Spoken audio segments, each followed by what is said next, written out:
idiota e que resgata o sonho da esperança morta. E campo renovável, sigo outras visões e perspectivas, percepções e órbitas. Com as cordas. Olá, pessoal! Nós somos alunos da professora Fernanda Liberali e estamos cursando uma disciplina que ela realiza aqui na PUC São Paulo, que chama Ação e Formação de Educadores e de Formadores, mediada pelos multiletramentos. Nós fomos provocados aqui, nós somos alunos do Formep 2022, e a gente foi provocados pela professora para construir uma proposta didática que tivesse como base o multiletramento. Então, realizamos aqui num grupo, que sou eu, a Mônica, a Luciana Boldrini, nossa colega, o Marcos Soares, nosso galã, como diz a Luciana, e a Cissa, é a Maria Cecília Orlandi Cangi. A gente escolheu para construir essa proposta didática com base no multiletramento o tema de políticas de cotas no Brasil. E a gente escolheu o público do ensino médio, né? Por que a gente foi olhar para a política de cotas no contexto da educação universitária junto ao público do ensino médio? A gente verifica que tem 3 pontos importantes para ser refletido e pensado pelos participantes da proposta, né? A gente entende que existe ali uma controvérsia em torno da lei de cotas e que tanto os jovens que são alvo, né, beneficiários dela, como os que não são, eles apresentam esse desconhecimento. Então, é importante, quando a gente pensa no público, né, a gente vai encontrar ali jovens que são a favor da política de cotas, mas não a conhecem, mas expressam esse desejo ou essa concordância, e também vamos encontrar jovens que não expressam isso. E assim também é entre os professores e entre a comunidade de pais, entre os gestores também. A gente observando o dia a dia as escolas, a gente observa que esse desconhecimento ele existe. Então a gente partiu desses 3 pontos. Uma questão também que nos leva a refletir sobre política de cotas assim, muitos educadores, né, deixam de abordar o tema com os seus alunos devido à polêmica que ele causa.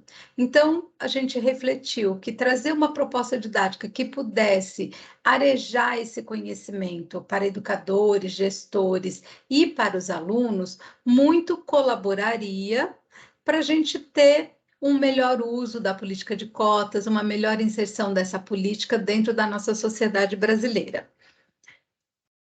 Então, para construir a nossa proposta didática, a gente tem uma conexão didática, né? Então, qual é a nossa conexão com o currículo? Porque se é uma proposta didática, ela tem que estar conectada com o nosso currículo. A gente olhou para os Objetivos de Desenvolvimento Sustentável da ONU e a gente elegeu 2 objetivos de desenvolvimento sustentável. O número 4, que vai falar sobre uma educação de qualidade, e o número 10, que vai falar sobre a redução das desigualdades. Então, a nossa proposta didática, ela vem para mitigar ou para diminuir ou para melhorar, no caso do objetivo 4, esses aspectos, tá? Ela está voltada, então, para o público do ensino médio, e quando a gente pensa em disciplinas que podem ter seus conteúdos trabalhados dentro da proposta, a gente imaginou que matemática, língua portuguesa, história e sociologia são disciplinas que favoreceriam a discussão dos conteúdos que a nossa proposta vai abordar. Então, qual seria o local, tempo, hora, né, curricular? A gente pensou na BNCC, trazendo a proposta do projeto de vida. Então, a gente olhando ali para a BNCC, a gente entendeu que no ensino médio, o projeto de vida é um grande desafio que está sendo posto. E nada melhor do que discutir profissão, carreira, formação, universidade, a partir do projeto de vida, né? O objetivo que a gente estabeleceu é o educar para a cidadania com premissas de uma sociedade mais justa e igualitária. Esse é o nosso olhar macro aí para a nossa proposta didática. E o tempo que a gente imaginou para ela seria mais ou menos 10 horas aulas. Então, tudo que a gente vai ouvir aqui sobre o desenvolvimento da proposta didática, que as minhas colegas e colegas vai trazer, está pensado por um tempo didático de 10 horas aulas. Cissa, agora é com você, querida. Muito bem. A gente começa, então, a nossa proposta didática com a primeira etapa, que é a imersão. Imersão é capturar a realidade. E como o próprio nome, como o próprio termo mostra, é um processo de mergulhar em vivências das atividades humanas de forma a experimentá-las no espaço escolar, trabalhando com dados da realidade, os quais muitas vezes são vividos, mas não são problematizados e nem trabalhados.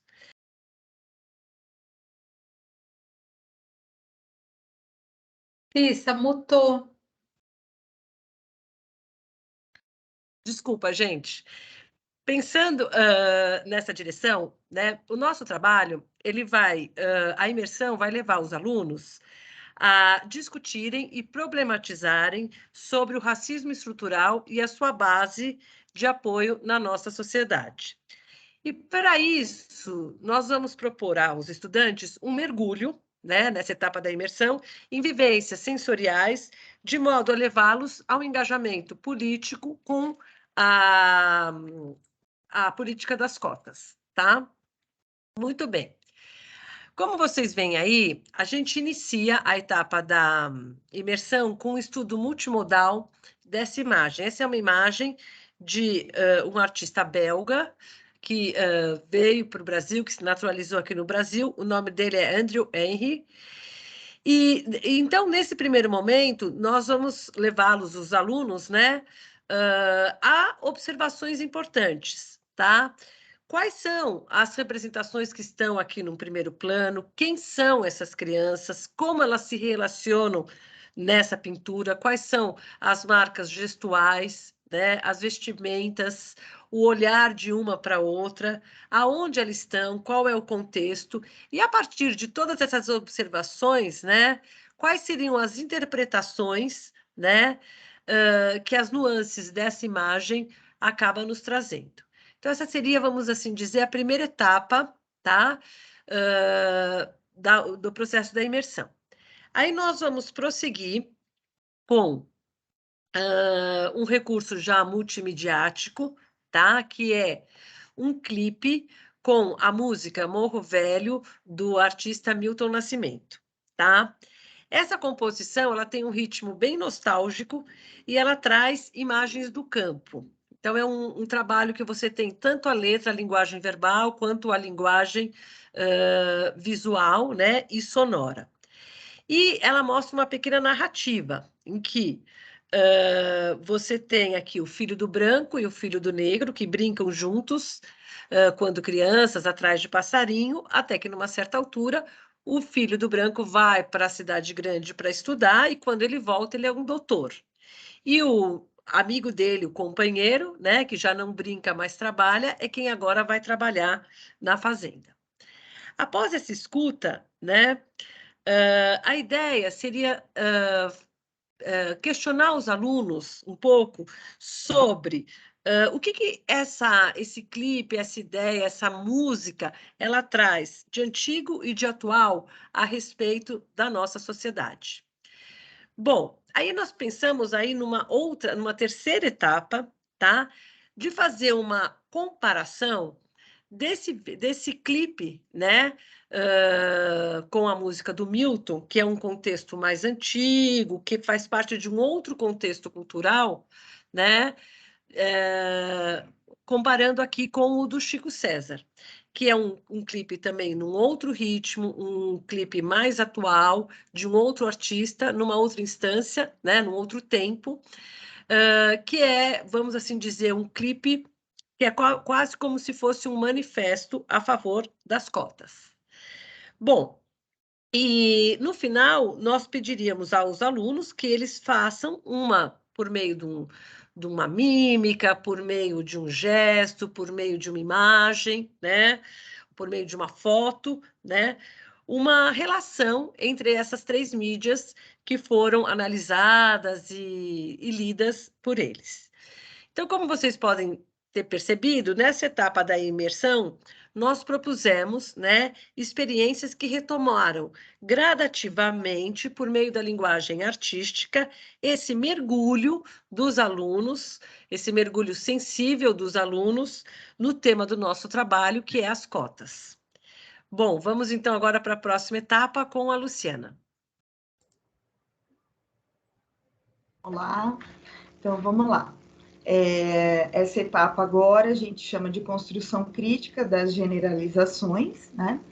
E o que é isso? Então, após os participantes eles acessarem o seu patrimônio de vivências, eles passam a compartilhar novas possibilidades de pensar, de agir, que serão refletidas e ampliadas na construção crítica de generalizações.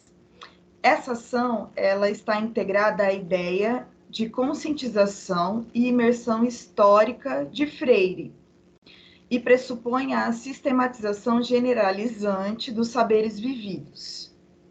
Ela envolve considerar alguns aspectos, o que, como e o porquê das ações a partir da análise de várias fontes, de modo a organizar a compreensão de determinada situação, fenômeno ou experiência. Tais compreensões e apreensões sobre dada realidade permite questionar o seu significado de forma histórica, examinando os valores que sustentam aquela ação. Então, como que a gente vai fazer isso nessa etapa, né? Como é que ele vai construir, então, né, essa visão crítica, né? Nessa etapa, qual é a proposta? É oferecer aos participantes diferentes gêneros textuais sobre o nosso tema trabalhado, em grupos. Então, eles serão divididos em grupos, os quais receberão esse material de análise. Então, são artigos, vídeos, gráficos, né? E aí, no momento seguinte, numa roda de conversa, eles vão parafrasear esses textos e mostrar o posicionamento do grupo a respeito desse conteúdo analisado.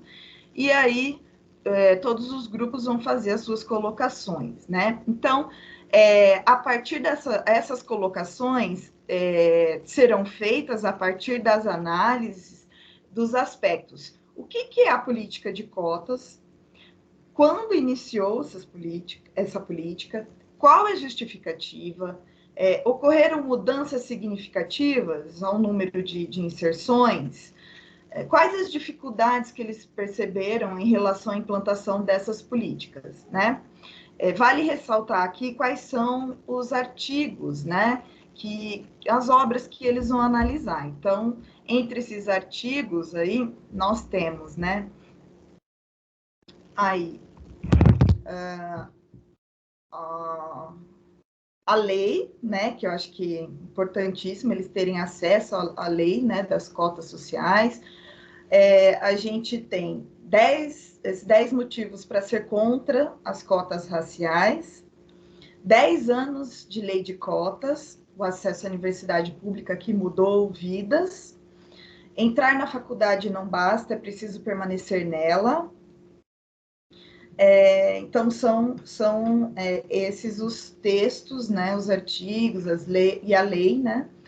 Além disso, nós temos os gráficos, né? Esses são os gráficos que eles vão analisar. Então, pobre preto tem menos chance de fazer faculdade do que pobre branco, diz estudo, e aqui a gente tem o gráfico. A lei de cotas no Brasil, a quantidade de vagas no curso.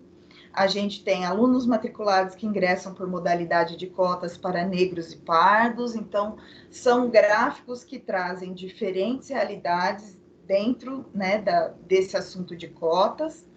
E os vídeos nós estamos propondo falas de duas personalidades que são relevantes e diferentes, né? Um é o Silvio Almeida, né, que é negro, que é uma referência em relação, né, ao assunto de racismo, e aqui ele está falando sobre as cotas raciais, e o outro é o Karnal, que embora seja, né, uma pessoa branca, ele também está defendendo a questão de cotas, né? Só para ressaltar, nós temos, né, lá um artigo que também está fazendo contraponto aí, né, sobre as cotas, para que os alunos aí vão formando a sua própria opinião sobre, né, as cotas sociais, ok? Acho que pode passar. Acho que é isso, né? Nessa parte aí, lembrando, né, que são vários suportes diferentes também, né, multimodais, para que o aluno possa fazer realmente essa questão e ir construindo a sua opinião, a sua visão crítica sobre o assunto. E agora, né, para mostrar que o nosso grupo também é multicultural, a gente tem a participação do nosso estrangeiro peruano, o Marco, que vai falar aí sobre a última etapa. Isso aí, gente. Então, depois de ter tido essa imersão, né, contato com uma situação, uma realidade, e ter tido a oportunidade de elaborar críticas, elaborar uma discussão a respeito, né, uma discussão, um conhecimento mais aprofundado, né, sobre o tema, com dados, com artigos, inclusive com a lei, né, chega o momento de o que a gente faz com isso, né? O que a gente faz com tudo que a gente aprendeu, o que aconteceu conosco, dentro de nós, com tudo que a gente teve contato nessas primeiras dois momentos, né? O que mudou dentro de nós, né? O que nos dá essa possibilidade de mudar o sentido, né? Redesenhar esse sentido, né? Para trabalhar, de repente, em novos contextos ou novas culturas, né? Então, a proposta, né, dessa análise, essa avaliação, né, é a proposição de ações, realmente, né, que nos façam a gente se apropriar dessa experiência, dessa ressignificação, e que nos expanda a possibilidade de poder sentir, pensar, agir e viver novas situações, né? Então, nessa etapa final do trabalho, a proposta é que os participantes retomem as reflexões, né, dessas realidades, né, que a gente contactou, e projetem a construção de possibilidades de implementação de ações, né, ações de transformação, né? Então, em dupla, essa proposta é que sejam criadas, né, formas de intervenção midiática, né, começando por uma reflexão de que mais impactou de todas essas duas partes do trabalho neles, né? Quais ideias, quais imagens, quais sensações, quais sentimentos, né, mais tocaram, né? E a partir disso possa ser construído, né, uma mensagem, né? E essa mensagem não necessita ser necessariamente somente textual, ela pode ser um vídeo, pode ser uma foto, né? Pode ser um desenho, pode ser de qualquer tipo, né? Com um posicionamento a respeito sobre o tema tratado, né? E esse material, a proposta é que possa ser compartilhado nas redes sociais dos participantes também como uma forma de se apropriar de um ponto de vista, né, de uma opinião, né, baseada em toda essa experiência que a gente teve, né. Então, basicamente, seria isso, a proposta dessa intervenção, né, junto com os alunos, né, utilizando da multimodalidade e da multimídias também. Acredito que seja basicamente esse o nosso trabalho, né? Essa é outra apresentação. Muito bom, pessoal. A gente está encerrando aqui o nosso vídeo e a gente espera que vocês possam olhar para ele e gostar da maneira com que ele foi feito. Um grande beijo e até a próxima. Obrigado. Um abração. Tchau, tchau. Tchau.